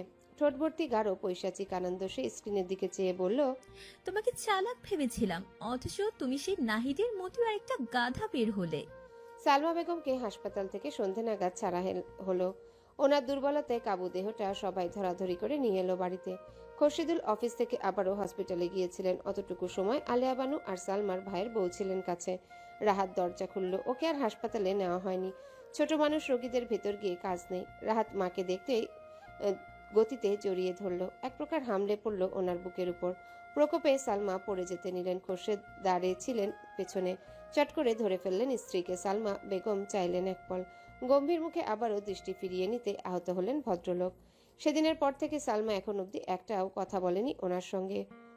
রাহাত মাকে জড়িয়ে রেখে বলল, আম্মু তোমার খুব লেগেছিল? ব্যথা কি একটু কমেছে? আলেয়া বানু বললেন, দাদুভাই এগুলান সব পরে হুন্ন, অহন মায়েরে বইতে দাও। সালমা মাথায় হাত বুলিয়ে একটু হাসলেন। রাহাত সরে এলো। তিনি ভেতরে ঢুকে আস্তে ধীরে সোফায় বসলেন। পাশে বসলেন আলেয়া। এদিক ওদিক চেয়ে বললেন, কিরে তোর মাইয়া কই খোরশেদ? খোরশেদুল বিষয়টা এতক্ষণে খেয়াল করেছেন। সেই যে মেয়েটাকে দুপুরে পলাশের সঙ্গে যোগাযোগ করতে বলে গেলেন, তারপর আর কথা হয়নি। তড়িৎ মেয়েকে হাঁক ছুড়লেন তিনি। দুবার ডাকেই দরজা খুলল মিথিলা। অথচ এত সময়ে বসার ঘরের একটা কথাতেও তার সাড়া ছিল না। মিথিলার বেশভূষা দেখতে আলেয়া বানু ভ্রু তুললেন কপালে। গাঢ় রঙের দামি জামদানি গয়না, পরিপাটি করে বাঁধা চুল, চেহারায় অল্প বিস্তর মেকআপ। আলেয়া বানু পাতা ঝাপটালেন চোখের। স্বামী ওইভাবে রেখে গেল। মা এলো হাসপাতাল থেকে। তিনি ধরেই বসেছিলেন মেয়েটা হয়তো কেঁদে চোখ মুখ ফুলাবে, কিন্তু এ তো। মিথিলা হাসি খুশি মুখে বাবার পাশে এসে দাঁড়ালো। ডাকছিলে আব্বু? খোরশেদুল মেয়ের আপাদমস্তক দেখে বললেন, কোথায় যাচ্ছ? সে হৃষ্ট চিত্তে জানালো, হ্যাঁ, পলাশ আসছে নিতে, তাই তৈরি হলাম। খোরশেদুলের বক্ষ হতে দুশ্চিন্তার ভারী পাথরটা তত্র নেমে গেল। এ নিয়ে গতকাল থেকে কি যে ভাবনায় পড়েছিলেন। সালমা বেগম অবাক হয়ে বললেন, নিতে আসবে মানে? কোথায় গিয়েছো? আর কাল এলি, আজ যাবি কেন? গতকালের ঘটনার এক ফোঁটাও জানেন না তিনি। পরপর ঘটে যাওয়া দুর্ঘটনায় কিছু টেরও পাননি। আলেয়া বানু হাঁ করলেন বলতে, অমনি খোরশেদুল চোখ ইশারা করলেন। বৃদ্ধা ইঙ্গিত বুঝে থেমে গেলেন। ছেলের উপর দিয়ে তো আর চলা যায় না। মিথিলা আমতা আমতা করে বলল, না, আসলে ওর একটা কাজ পড়েছিল তো চলে গিয়েছে। তুমি অসুস্থ তাই আর বাড়তি ঝামেলা করবে না বলল। সালমা বললেন, এত ঝামেলার কি আছে? জামাই মানুষ, প্রথম বার শ্বশুর বাড়ি আসবে, বেড়াবে না। আমি যতটুকু পারি চেষ্টা করব। খোরশেদুল বললেন, না, থাক না, এই সময় এত প্রেশার ঠিক হবে না তোমার। ওরা আবার পরে সময় করে আসবে না হয়। মিথিলা তাল মিলিয়ে বলল, হ্যাঁ হ্যাঁ, আবার পরে আসবো আম্মু। আলেয়া ফোঁস করে শ্বাস ফেললেন, টেনে টেনে বললেন, তোর কন্যা আবার মার প্রেশারও বুঝে। এত যে কত সময় হইল মাইয়ারা আইলো হাসপাতাল দিয়া, একবার তো জিগাইলেও না ভালো মন্দ। মায়ের মাথায় যে এত বড় একখানা পট্টি, ফিরাও তো দেখলো না। মিথিলা কটমট করে উঠল। খোরশেদুল মেয়ের পক্ষ নিয়ে বললেন, থাক আম্মা, ছেলে মানুষ, অত শত বোঝে না। পোলা মানুষ আকাম তো ঠিকই করবার পারে। সালমা বুঝতে না পেরে বললেন, ও কি করেছে আম্মা? মিথিলা চলে উঠল। আব্বু, তোমার মাকে থামতে বলো, বুড়ি মানুষ এত কথা বলে কেন? খোরশেদুল চুপ থাকলেও সালমা ধমক দিলেন মেয়েকে, কড়া কণ্ঠে বললেন, মিথিলা, উনি তোমার দাদু। গুরুজনের সাথে কেউ এভাবে কথা বলে? মিথিলা চুপ করলেও চেহারায় বিরক্তি। আলেয়া বানু পুত্রবধূর দিকে আপ্লুত চোখে চাইলেন। ছেলে তার সম্মান না রাখলেও পরের মেয়ে ঠিক রাখছে। রাহাত কাচের গ্লাসে পানি হাতে ছুটে এলো, তখন মায়ের দিকে বাড়িয়ে বলল, নাও। জলের কথা সালমা বলেননি, ছেলেটা নিজে থেকে আনায় সবাই বিস্মিত হলো। সালমা মৃদু হেসে গ্লাস হাতে নিলেন, চুমুক দিতে গিয়ে খেয়াল করলেন পানিতে চুল ভাসছে, হেসে ফেললেন, আরো বললেন, এটাতে ময়লা আব্বু, খাওয়া যাবে না। রাহাত ভেজা হাত পেটের কাছে জামাই মুছছিল, কথাটায় চোখ প্রকট করে বলল, ময়লা, কিন্তু আমি তো ভালো করে দেখে আনলাম। আচ্ছা দাও, পাল্টে আবার ভালো বানিয়ে আনি। গ্লাস নিয়ে রাহাত আবারও চলে গেল। ফিরে এলো মিনিটে। আলেয়া বানু গদগদ হয়ে বললেন, কি সুন্দর আমার নাতিটা, মার দি কত খেয়াল। মাইয়ারে মানুষ করতে না পারলেও পোলা খুব সুন্দর মানুষ করছো বউ। সালমা ছোট্ট করে শ্বাস নিলেন। আলেয়া বানু আগের দিনের মানুষ। মেয়ে নাতির প্রতি প্রথম থেকে বিমুখ ছিলেন। যতটা নারাজ হয়েছিলেন মিথিলা হওয়ার সময়, ততটাই প্রসন্ন ছিলেন রাহাত আসার খুশিতে। এমনকি ওনার দৃষ্টিতে পুষ্পিতাকে বাড়িতে ঠাঁই দেওয়ার মতো ভয়াবহ অপরাধটাও মাপ পেয়েছিল এই একটা কারণে। ঢাকা বেড়াতে এলে বা শ্বশুর আলয়ে গেলেই মিথিলার সঙ্গে বৃদ্ধার সর্বদাই ঠান্ডা যুদ্ধ বাঁধত, তাই আজকেও ধরে নিলেন হয়তো এজন্য এসব বলছে। অন্যদিকে মিথিলা দাদির প্রতিটা কথায় খটমট করছে নীরবে। মায়ের জন্য কিছু বলতেও পারছে না, তবে এত এত ঘটনার মধ্যেও একমাত্র মহিদুল আলম নিশ্চুপ বসে। পৌর ও লোকটি হ্যাঁতেও নেই, নাতেও নেই। সালমা স্বামীর দিকে চাইলেন, কণ্ঠে নম্রতা। তোমার উপর আজ অনেক ধকল গেছে, তাই না? খোরশেদুল একটু নড়ে চড়ে দাঁড়ালেন। না, কিসের সকাল থেকেই তো অনেক ছোটাছুটি করতে দেখলাম, তাই আর কি। খোরশেদুল মনে মনে খুশি হয়েছেন, ভাবলেন সালমা তাহলে পুষ্পিতাকে তাড়িয়ে দেওয়া নিয়ে আর রাগ করে নেই, সহজভাবে কিছু বলতে নিলেন। সহসা আটকে গেলেন ওনার পরের কথায়। আজ যদি পুষ্পিতাটা থাকতো, কারো কিছু করতে হতো না, সব একা হাতে সামলাতো মেয়েটা, আমার যত্ন নিত। একবার অসুস্থ হয়েছি, ঘরের কেউ টের পায়নি, পাবে কেমন করে? এর আগেই হুলুস্থুল বাঁধিয়ে সেবা করে একদম সুস্থ বানিয়ে ফেলেছে। চোখের অশ্রু জলটুকু বেয়ে ওনার গাল অব্দি এলো। খোরশেদুলের শান্ত মেজাজ মুহূর্তেই ছুটে যায়। কঠিন কিছু বলবেন ভেবেও গিলে নিলেন সালমা অসুস্থ বলে।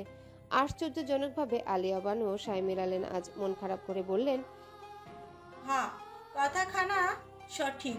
আগে যতবার আইসি মাইয়াটা যত্ন আত্মীর ত্রুটি রাহে নাই, আন্তরিক আসিল যেন আমি ওর নিজেরই দাদি। মিথিলা আরেকদিকে ফিরে দুই গাল ফুলিয়ে শ্বাস ফেলল। তিতি বিরক্ত সে, অতিষ্ঠ পুষ্পিতার প্রশংসা শুনতে শুনতে। অধৈর্য চোখে দেয়াল ঘড়ি দেখলো, পলাশ আসবে কখন? ও বাড়ি গিয়ে কত কাজর, কত গোছগাছ বাকি। এই বৃহস্পতিবার তো কানাডার ফ্লাইট। ভাগ্যিস আগে ভাগে তার ভিসা পাসপোর্ট করা ছিল, না হলে এত দ্রুত তো আর যাওয়া হতো না। মিথিলার লোচনদ্বয় ধীরে ধীরে উজ্জ্বল হয়ে উঠল। বৈদেশের বিলাসবহুল জীবনের চিত্রটাও একে একে লোভে টলমল করলো ভেতরটা। খোরশেদুলও সমানভাবে পুষ্পিতার প্রশংসা শুনতে অনীহ প্রসঙ্গ কাটাতে বললেন, আম্মা, আমি বাজারে যাচ্ছি, ফ্রিজে মাছ আছে, ওর তো শরীর ভালো না, আপনি একটু কষ্ট করে এ বেলায় রান্নাটা করে নিয়েন। আলেয়া ভ্রুকুচকে বললেন, কেন আমি রান্ধুম কেন? তোর এত বড় কন্যা কি করব? হ্যাঁ, থাকতে রান্ধন বারণ আমি পারতাম না। মিথিলা তাজ্জব বনে বলল, আমি রান্না করব? আমি? আমার হাতের মেহেদি এখনো উঠিনি, আর আমি কিনা মাছ কাটবো, মশলা খুঁজবো? ইয়াক! আলেয়া মুখ বেঁকিয়ে বললেন, এ আইসে আমার রাজরানী, চোর বাড়িতে গেলে 2টা দিনও পরে এমনি চুলার আগুন ঠেলন লাগবো, তখন এই সমস্ত মেহেন্দি সুইটটা যাইব, বুঝছো? মিথিলা রেগে মেগে কিছু বলতে চাইল, সালমা থামিয়ে দিয়ে বললেন, কাউকে কিছু করতে হবে না আম্মা, আমি করব যা করার। আলিয়া প্রতিবাদ করে উঠলেন, কেন তুমি এই রোগা শৈলে কাম করবা কেন? এইসব কইরাই মাইয়াটারে মাথায় তুলে ফেলছ। রানলে হেতির জাত যাইব, পরের ঘরে যাইয়া রানবো না? মিথিলার সাথে সাথে বলল, নো ওয়ে, পলাশদের বাড়িতে রান্নার আলাদা লোক আছে। আমি কি যেন 3 ঘরের বউ হয়েছি নাকি? তা হইব কেন? তুমি তো।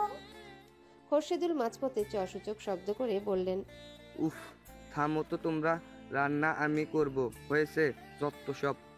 এই তো করবাই বাপ, যা মাইয়া বানাইছো এখন রানবা, 2 দিন পরে দেখবা এই মাইয়ার লজ্ঞা আরো কত কি করণ লাগতেছে। আলিয়া বিরতি নিতেই কলিং বেল বাজলো। খোরশেদুল আর দ্বিতীয় জবাবে গেল না। মিথিলা উৎফুল্ল চিত্তে বলল, পলাশ এসেছে মনে হয়। খোরশেদুল সদর দরজার পাশেই দাঁড়িয়েছিলেন। ছিটকিনি টানলেন রাতারাতি। সত্যি সত্যি ওপারে পলাশ দাঁড়িয়ে। ওনাকে দেখে ছেলেটা সালাম দিল। খোরশেদুল উত্তর করলেন, ভেতর ভেতর হাঁপ ছেড়ে বাঁচলেন। যাক, ঘটনা বেশি দূর গড়ানোর আগেই মিটে গিয়েছে। চলতি মাসের 29 তারিখ। আজ নতুন মাস শুরু হতে হাতে গোনা 2 দিন মাত্র। তারপরে বৈশাখ সরিয়ে জায়গা নেবে জ্যৈষ্ঠ। প্রচণ্ড গরমে হাঁসফাঁস করবে গা গতর। ফাঁকা রাস্তায় নামবে তৃষ্ণার্ত শালিকের জোড়া। তবে আজকের প্রকৃতি ভবিতব্যের এই নিষ্ঠুরতা বুঝতে দিতে নারাজ। সকাল সকাল ঝমঝমিয়ে বর্ষা নেমেছে। মধ্যাহ্নের দাপাদাপিতেও পিচের রাস্তা এখনো ভেজা। ড্রেন চুইয়ে চুইয়ে যাচ্ছে ময়লা পানির স্রোত। বাতাস ভারী শীতার্ত এক দুপুর। কিছু কিছু জায়গায় রোদ পড়েছে, তবে নিরুত্তাপ তার প্রখরতা। ঠিক বিকেলের কোমল সূর্য ঘেঁষে ছুটে আসা রোদ্দুরটার ন্যায়। তীব্র ছাদবিহীন লাল টুকটুকে জিপটা রাস্তায় এক কোনায় দাঁড়িয়ে। মাথার উপর ফুটওভার ব্রিজ। অন্তহীন মানুষের পদধ্বনি স্পষ্ট শোনা যায়। শুধু সে একা নয়, আজ জিপের ওপর জায়গা নিয়ে বসেছে আরো 5 জন। শাফিন তীব্রর পাশের সিটে, পেছনে মিরাজ, মুশফিক, আরমান। কেউই সাথে আজ বাইক আনেনি। হুট করে তীব্র তলব পাঠানোয় হাজির হয়েছেন বিলম্বহীন। সবচেয়ে বড় কথা, আজ অমাবস্যা। চাঁদের ন্যায় তাদের সঙ্গ দিচ্ছে নাহিদ। প্রায় সপ্তাহখানেক পর বাইরে বের হয়েছে ছেলেটা। চোখ মুখ এখনো কাহিল শুষ্ক। এই কদিন আরমান ওকে রেখে এক পাও অবধি নড়তে পারেনি। তীব্রর করা নির্দেশ নাহিদের মাথা ঠিক নেয়। একা ছাড়লে যা খুশি করে বসতে পারে। সেই আশঙ্কায় আরমান নিজেও সিটিয়েছিল। ভয়ে নাহিদকে ওয়াশরুমের দরজাটা অবধি লাগাতে দেয়নি। গরুটা একটা মেয়ের শোকে যেই পরিমাণ কাঁদছে, না জানি উল্টো পাল্টা কি ঘটায়। তবে আজকের ঘটনা একটু ব্যতিক্রমী। তীব্রর খবর পাঠানোয় আরমান যখন বের হওয়ার প্রস্তুতি নিতে ব্যস্ত, হুট করে নাহিদ নিজেই প্রস্তাব রাখলো, বাসায় আর ভালো লাগছে না রে, আমিও যাই। সবার সাথে আড্ডা দিলে হয়তো ভালো লাগতো একটু। আরমান সঙ্গে সঙ্গে তীব্রকে জানালো সে রাজি এক কথায়। মোটামুটি ওদের দিয়ে তার জিপ পরিপূর্ণ এখন। 3 জনের আসনে ওদের 4 জনের একটা গাদাগাদি বাঁধলেও কেউ টাটু শব্দ করছে না। আপাতত তারা চিন্তিত, কৌতূহলী। এই যে গত আধা ঘন্টা যাবৎ এইভাবে সবাই রাস্তায় বসে আছে, এর সঠিক কারণ কি? তীব্র হুইলের উপর 2 পা উঠিয়েছে, একটার পর একটা মেলে ক্রস বানানো।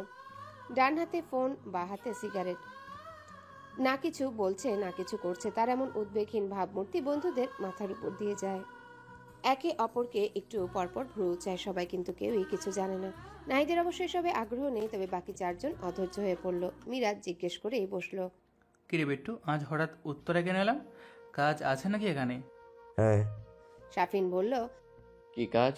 তাহলে বসে আছি কেন এরকম? চল, যা করতে হবে সেরে আসি। তীব্র ছোট শব্দে জানালো, কাজ এখানেই।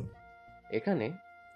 মুশফিক চূড়ান্ত অনীহা প্রকাশ করলো, ধুর, ভাল লাগে না। উত্তরাই একদম মন টেকে না আমার। গুলশানই জোস। তীব্রর ফোনের দিকে চেয়েই বলল, তোকে এখানে বেড়াতে আনিনি। আরমান শুধায়, তাহলে কি করবে বল না? এরকম ভীতুর মতো বসে থেকে কোমর ব্যথা করছে। বসতে ব্যথা করলে শুয়ে থাক। আরমান ঠোঁট উল্টালো। নাহিদ আশেপাশে দেখছে, একমাত্র ঘটনা বোঝা নিয়ে তার ভাবান্তর নেই। তীব্র আরো অনেকক্ষণ পর ফোন নামিয়ে রাখলো। রাস্তার ঠিক ওই পারে তাক হলো তার ঘোলাটে চোখ। শটান দাঁড়ানো এক একটা বিল্ডিং এর উপর বুলিয়ে আনলো নিপুণ দৃষ্টি। তন্মধ্যে একটার দিকে আঙ্গুল ইশারা করে বলল, ওই বাড়িতে কে থাকে জানিস? 5 জন একযোগে ফিরল ওর ইশারা অনুসরণ করে। প্রাঙ্গণে বাগানবিলাস গাছের আড়ালে পড়া সবুজ বসতটা মনোযোগ দিয়ে দেখলো। সবাই একসাথে জানালো, না। শাফিন এক ধাপ এগিয়ে শুধালো। কে থাকে? তোর কোনো আত্মীয় নাকি আঙ্কেলের কোনো শত্রু? তীব্র এক পেশে হাসলো শত্রু কথাটায়। খসখসে কণ্ঠটা জবাব দিল ধীরে স্থির। পুষ্পিতা। অমনি চমকে উঠে সকলে। শাফিন আর্তনাদ করে বলে। কি? মিরাজ হইচই বাঁধিয়ে বলল। পুষ্পিতা মানে ওই মেয়েটা না, রাহাতের বোন? তুই তুই কীভাবে জানলি? আর ও কীভাবে এলো এখানে? তীব্রর উত্তরের আগেই শাফিন খেই হারিয়ে বলল। তুই তো বলেছিলি মেয়েটাকে খুঁজবি না, সময় নেই তাহলে? আর এই 5 দিনের মধ্যে কিভাবে পেয়েছিস? তীব্র খুব আরামসে বসে লেশমাত্র উদ্বেগ নেই চেহারায় বলল। প্রথমে তাই চাইছিলাম, কিন্তু তুই এত কান্নাকাটি করলি, না খুঁজে পারিনি। শাফিন সন্দিহান কণ্ঠে বলল। তাই তুই সত্যি আমার জন্য করেছিস? তীব্র ভ্রু নাচালো। এছাড়া আর কোনো কারণ আছে তোর কাছে? আবার আহাম্মকের মতো বলে বসিস না আমি মেয়েটার প্রেমে পড়ে এসব করলাম। মুশফিক এটাই বলতে চাইছিল, জিভ থেকে খসার আগেই তালা ঝুলিয়ে দিল তীব্র। সে চুপটি করে চোরের মতো গিলে ফেলল কথাটা। আরমান অবাক হয়ে বলল। কিন্তু এত বড় শহরে এত এত দ্রুত পেলি কি করে? আমি তীব্র রেজা তালুকদার আরমান। গাছের শিকড় সমেত তুলে আনতেও 1 সেকেন্ড লাগে না। দর্পযুক্ত বাক্যটায় আরমান মাথা ঝাঁকালো। প্রকাশ পেল তার নীরব সম্মতি। শাফিন বারবার ঘাড় ঘুরিয়ে বাড়িটাকে দেখছে, ওর চোখের ভাষা ভিন্ন। তীব্র ফোঁস করে শ্বাস ফেলে বলল। মেয়েটির কলেজে লোক লাগিয়েছিলাম, সেই অনুযায়ী এ অবধি পৌঁছেছি। মেয়েটা এখন ওর বান্ধবী আর তার মায়ের সাথে থাকে। 3 তলার প্রথম বাসাটাই ওদের। ওরা কথাগুলো শুধু শুনলই না, সাথে ফ্যালফ্যাল নেত্রে ঝাপটে তীব্রকে দেখছে। বন্ধুর লম্বা হাতের ব্যাপারে তারা জ্ঞাত, অথচ আজ যেন বিন্দুমাত্র সন্দেহেরও জায়গা রাখেনি তীব্র। 5 দিনে পুরো জ্ঞাতিকুল জেনে নিল যে তাকে নিয়ে সন্দেহ করবে কার সাধ্যি। শাফিন বাড়ির দিকে চোখ রেখে ঠোঁট নেড়ে বলল। এখন তাহলে আমরা কি করব? যাবো ভেতরে? না। তীব্র নিশ্চুপ, এই কথার জবাব দেয়নি। তবে অপ্রস্তুত বন্ধুদের পেছনে হেলে দিয়ে টান বসালো জিপে। দালান ছেড়ে কিছুটা সামনে এগিয়ে থামালো এবার। পিছু চেয়ে একবার রংচটা নিবাসে চোখ বোলালো। 2 অক্ষিতে তার কিছু আছে, ভীষণ গাঢ় আর অন্যরকম কিছু। নুহা আজ ব্যস্ত। রান্নাঘর বসার ঘরে নিরন্তর ছোটাছুটি চলছে, আর এই ছোটাছুটি খুব মন দিয়ে দেখছে পুষ্পিতা। নুহা তাকে বসিয়ে রেখেছে খাবার টেবিলের এখানে, কড়া করে বলেছে রান্নাঘরে উকি দেওয়ার বারণ। শাফিন ফিরে চায়। কাল থেকে ইউটিউবের একটা রান্নার রেসিপি দেখে দেখে মুখস্থ করেছে নুহা। ইটালির বিখ্যাত একটি পদ। সকালের নাস্তা খেতে বসে মা আর পুষ্পিতার সামনে সগৌরবে ঘোষণা দিয়েছে এই রান্না সে নিজের হাতে করে খাওয়াবে আজ। পুষ্পিতাও পুতুলের মতো বসে রয়েছে তাই। কিন্তু নুহা পড়েছে বিপদে। এমন ভাব নিয়ে ঘোষণা দেওয়াটা একদম উচিত হয়নি ওর। এখন যদি সবকিছু পারফেক্ট না হয় তখন ইজ্জত থাকবে? সমস্যাটা যদিও সেখানে নয়, সমস্যা হলো রান্না করতে গিয়ে সে আবিষ্কার করেছে যা যা লাগবে তার অনেক কিছুই বাড়িতে নেই, থাকার কথাও না। এরকম হিজিবিজি রান্না তো পূর্বে বাড়িতে হয়নি। মা ছুটির দিন বাঙালি রান্না করেন, মাঝে মধ্যে ক্লান্ত লাগলে শুয়ে বসে বিশ্রাম নেন। বুয়ার রান্নাই খেতে হয় তখন। সে নিজেও চা কফি বানানো ব্যতীত ওখানে যায় না। তাহলে কি নেই কি আছে কিভাবে জানবে? এই নিয়ে দারোয়ানকে নেহা দুবার সব সুপার শপে পাঠিয়েছে, কিন্তু শেষবার খেয়াল করলো টমেটো আর সয়া সস আর লেটুস পাতা নেই। নুহা আহত হলো ফ্রিজ ঘেটে। শেষে শ্রান্ত ভঙ্গিতে সে পুষ্পিতার পাশের চেয়ারে ধপ করে বসে পড়ল। গালে হাত দিয়ে হতাশ কণ্ঠে বলল, আমার আর রান্না করা হলো না রে। পুষ্পিতা দীর্ঘশ্বাস ফেলল, বলল, আমি রান্না করে দিই। তুই পারবি না, আর এটাতে অনেক কিছু লাগবে। সবই আনলাম, কিন্তু আসল যেটা লাগবে সেটাই এখন নেই। এখন দারওয়ান চাচাকে দোকানে পাঠাবো কিভাবে? 2 বার গিয়েছেন, এবার গিয়ে কিছু বললে চেতে যাবে, আম্মুকে নালিশও করতে পারে। পুষ্পিতা বলল। নুহা উঠে দাঁড়িয়ে গেল, দৃঢ় গলায় বলল, না, নিশিতা নুহা যখন একবার ঠিক করেছে সে রাঁধবে, তখন সে রাঁধবে, তাতে যাই হয়ে যাক না কেন। পুষ্পিতাও দাঁড়ালো ওর দেখা দেখি, বলল, কিন্তু বললি তো অনেক কিছু নেই। নেই তো কি, তাই বলে থেমে যাব? আমি যাব নিচে, নিয়ে আসবো যা যা লাগবে, চল। পুষ্পিতা ভীত কণ্ঠে বলল, আমিও যাব। তোকে আমি একা যাব, তোকে এভাবে বাড়িতে রেখে? কিন্তু আন্টি যে মানা করলেন আমাকে বাইরে যেতে। নুহা মাছি তাড়ানোর মতন হাত নেড়ে বলল, আরে ধুর, তোর আন্টি কি অফিসে বসে দেখবে যে আমরা বের হয়েছি, নাকি বাসায় সিসি ক্যামেরা লাগানো? আমরা জাস্ট যাব, উপকরণগুলো কিনবো আর চলে আসবো, কোথাও দাঁড়াবো না। পুষ্পিতার চিন্তাটুকু তাও কমে না। যেখানে নুহার মা নিজে নিষেধাজ্ঞা দিয়ে গেলেন সেসব অমান্য করবে ভাবতেও পারছে না ও। কিন্তু এত কিছু নুহার কানে মাথায় ঢুকলো না। সে নিজের মতো পার্সে টাকা ভরে ওকে টেনে টুনে নিয়ে বের হলো। সদর দরজা পেরোতেই পুষ্পিতার বুক ধুকপাক শুরু হয়। আচমকা বিষয়টাও নিজেই চমকে ওঠে, যেন সম্মুখে কিছু ঘটবে, জানার মাঝেও অকল্পনীয় অজানা কিছু একটা। নাহিদ গাড়ি থেকে নেমেছে, তার খিদে পেয়েছে ভীষণ। যাওয়ার আগে বন্ধুদের জিজ্ঞাসা করলো, কে কি খাবি? প্রস্তাব শুনতে এক একজন উৎফুল্ল হয়ে পড়ল। চারজন মিলে একটা ছোটখাটো খাবারের ফর্দ মুখে মুখে বলে ঝুলিয়ে দিল ওর সামনে। কোক থেকে শুরু করে একটা চিপসও বাদ গেল না। নাহিদের চেহারা শুকিয়ে এলো অমনি। কিছু না বলে তীব্রকে জিজ্ঞেস করলো যখন সে সরাসরি শুধালো। পকেটে টাকা আছে? নাহিদের পকেট আসলেই ফাঁকা। গড়ের মাঠ না হলেও যা আছে তাতে জুৎসই বাজেট হয় না। মিরাজ ওরা যেই হারে খাবারের কথা বলল, ওসব তো আরই না। তীব্র তার মুখাবয়ব পরখ করে বুঝতে ফেললো বিষয়টা। নাহিদ এমনিতেই বেকার, বাবার হোটেলে খায় দায়, আজ সপ্তাহখানেক সেখানেও যায়নি, টাকা আসবে কোত্থেকে? নাহিদ ভেজালহীন ছেলে। তীব্রদের সাথে আজ অব্দি কোনো মারামারি কাটাকাটিতে সে থাকেনি। রক্ত দেখলেই উল্টে পড়ে যেখানে সেখানে, তাকে নিয়েও বা কী লাভ? তীব্র জানে নাহিদ জীবনে ওদের নাম ভাঙিয়ে দোকান থেকে বিনামূল্যে কিছু নিবে না। ও অন্যরকম ভদ্র, শুধু ওদের সঙ্গে মিশে বলেই নাম উঠেছে বখাটেদের খাতায়। তীব্র চুপচাপ মানিব্যাগ থেকে টাকা বের করলো, দুটো নোট হাতে ধরিয়ে দিয়ে বলল, আমার জন্য একটা স্প্রাইটের ক্যান ঠান্ডা। নাহিদ আপ্লুত চোখে তাকালো, পরপর মুচকি হাসলো কৃতজ্ঞতায়। তীব্র বাইরে থেকে যাই হোক, যেমনই হোক, ওর ভেতরটা কেবল ওর সাথে মিশলে বোঝা যায়। আর এই সুপ্ত তথ্যটুকু ওদের বন্ধুগোষ্ঠী ব্যতীত কেউ জানে না, হয়তো তীব্রর বাবাও না। আর ছেলেটার এমন চরিত্রের জন্যই নাহিদ ওর পিছু ছাড়তে পারল না। নিজে সভ্য হয়েও বখাটে তীব্রর সাথ দেওয়ার মধ্যে অন্যরকম আনন্দ পায় সে। সেবার কলেজে থাকাকালীন একবার বাবা খুব মেরেছিলেন, তাও তীব্রর সাথে আড্ডা দিতে দেখে নাহিদ মুখে বলেছিল, আর মিশবো না ওর সাথে। কিন্তু সেই কথা আজও রাখিনি। কেন রাখবে? যে তীব্র বন্ধুদের সব বিপদে নির্দ্বিধায় পাশে দাঁড়ায়, তাকে ছেড়ে যাওয়া পাপ। এই যে ও চাইলো বলে মিথিলাকেও আনতে গেছিল, এমন বন্ধুর সঙ্গ ভদ্রতার দোহাই দিয়ে ত্যাগ করা যায়? তীব্রর জন্য ও জান দিতেও তৈরি। নাহিদকে ঠায় দাঁড়িয়ে দেখে তীব্র চোখ ছোট করলো। হা করে কি দেখছিস? যা। ছেলেটা প্রণিধান হতেই নড়ে চড়ে ওঠে। হ্যাঁ যাই। নাহিদ প্রস্থান নিতে না নিতে তীব্র বন্ধুদের দিকে ঘাড় ঘোরালো, রেগে মেগে বলল, তোদের মাথায় কি ঘিলু বলে কিছু নেই? নাহিদের অবস্থা জানিস না? তাহলে হাভাতের মতন লিস্ট দিলি কেন? আমি তোদের না খাইয়ে রাখি? তিনজন চুপ। মিরাজ মিনমিন করে বলল, আমি তো একটু মজা করছিলাম, তবে ওরা কেন এমন করলো আমি বাবু জানি না। মুশফিক ওরা খেপে তাকালো। মিরাজ চোরের মতো মুখ করে চেয়ে থাকলো আরেক দিক। তীব্র কটমট করে ফের কিছু বলতে যায়। আবিলক্ষী আচমকায় বিক্ষিপ্তভাবে নিক্ষেপ হয় জিপের ভিউ মিররের উপর। সহসা কণ্ঠনালী রুদ্ধ হয়ে থেমে গেল। তীব্র থামল তার অসম্পূর্ণ কথাটুকুন। পুষ্পিতা আসছে, সঙ্গে ছায়াসঙ্গী নুহা। জিপের কাছে ফুটে আছে তার পরিষ্কার বিম্ব, পরনে কুচকুচে কালো চুড়িদার, সুতির ওড়নাটা পিঠ থেকে পেঁচিয়ে এনে মাথার চুলটাও আবৃত। সেই কৃষ্ণ বর্ণ রং হতে বেরিয়ে আছে অতীব শুভ্র আদুরে বৃত্তাকার মুখখানি। চঞ্চলতাহীন দুই চোখ রাস্তায় যানবাহন দেখতে ব্যস্ত। মাঝে মধ্যে নুহার দিকেও ঘুরছে, ঠোঁট নেড়ে নেড়ে এটা সেটা বলছে। তীব্র চেয়ে থাকে। আরশির ওপরে তার ঘোলাটে আঁকির সবটুকু নিবেশন। একটা সময় বক্ষ ফুলে ফেপে চোখ বুজে শ্বাস ফেললো। খুব আস্তে বাকিদের উদ্দেশ্যে বলল, মেয়েটা আসছে। তীব্রর মেয়েটা বলে উদ্দেশ্য করা মানবীটির পরিচয় আলাদা করে দিতে হলো না। বিগত দিনগুলোয় এতবার শুনেছে, সবাই মুখস্থ এখন। সাফিন তত্র লাফিয়ে শুধালো, কই কই? পেছনে। একযোগে তাকালো ওরা। পুষ্পিতাকে দেখতেই চিনে ফেললো। আরমান বলল, এখন কি করব? আমরা কি আমার ওকে কিডন্যাপ করে নিয়ে যাব, নাকি ভালোভাবে ব্যবহার করে বাড়ি ফেরার কথা বলবো?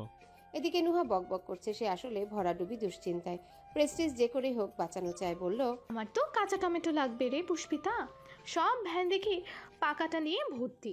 পুষ্পিতাও আশেপাশে খুঁজছে, কোনো সবজির ভ্যানেই কাঁচা টমেটো নেই। নুহার একটা সময় চোখ পড়লো রাস্তার ওই পারের ভ্যানগুলোতে। খুব সামান্য পাক ধরেছে টমেটো ভর্তি একটা ভ্যান দেখেই বলল। পুষ্পিতা একটু শঙ্কিত। ছোট থেকে শহরে বড় হলেও একা একা চলেনি। এরকম ব্যস্ত রাস্তা পার হতে ভেতর ভেতর ভয় পাচ্ছে। নুহা বিষয়টা বুঝলো, নিজেই বলল, আচ্ছা এক কাজ কর, তুই এখানেই দাঁড়া, আমি যা যা লাগিয়ে নিয়ে আসি। রাস্তায় এত লোক আর বলছিস তুই একা? আমি যাবো আর আসবো, তাও তোর দাঁড়িয়ে থাকতে মন চাইলে আশেপাশে থেকে যে সবজি ভালো লাগে নিতে থাক, আমি এসে টাকা দিচ্ছি, কেমন? পুষ্পিতা বাধ্যের মতো ঘাড় হেলালো। নুহা ওকে রেখে চলে এলো এপারে। তীব্রর পোড়া ঠোঁটদ্বয় অমনি উঁচুতে উঠে যায়। সূক্ষ্ম সূক্ষ্ম হাসলো সে। একটু আগে করা আরমানের প্রশ্নের জবাব দিল না। তৎপর জিপের দরজা খুলে নেমে গেল। সাফিন বলল, কোথায় যাস? আসছি। তীব্র সম্মুখে এক পা বাড়িয়েও থামলো। থুতনিতে হাত ঘষে ঘষে কিছু একটা ভাবলো। তারপর আবারও ফিরে এলো জিপের নিকট। ওরা চেয়েছিল ওর দিকে। সবচেয়ে বেশি মনোযোগী ছিল মুশফিক। তীব্র এসে ওর মাথার ক্যাপে টান বসায়। ছেলেটা কিছুটা ভড়কালো, বিস্ময়ে চোখ পিটপিট করলো। তীব্র ক্যাপটা মাথায় গুজলো, নিজের সিটের ফ্রন্ট প্লেস থেকে একটা ওয়ান টাইম মাস্ক নিয়ে নাক মুখ ঢাকলো।